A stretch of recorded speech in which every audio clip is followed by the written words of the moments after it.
620 AM, WBAP.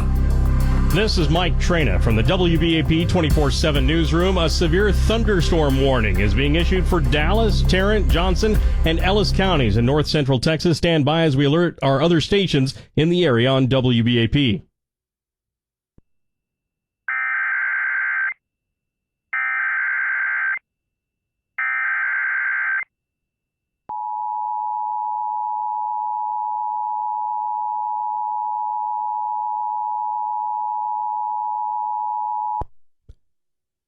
We interrupt regular programming at the request of the National Weather Service to activate the North Central Texas Emergency Alert System.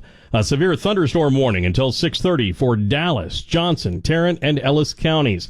This storm system includes wind gusts up to 60 miles per hour and small hail. Again, a severe thunderstorm warning has been issued for Dallas, Tarrant, Johnson, and Ellis counties until 6:30 p.m. Central Daylight Time. All north central Texas stations affected by this alert are requested to rebroadcast the preceding announcement.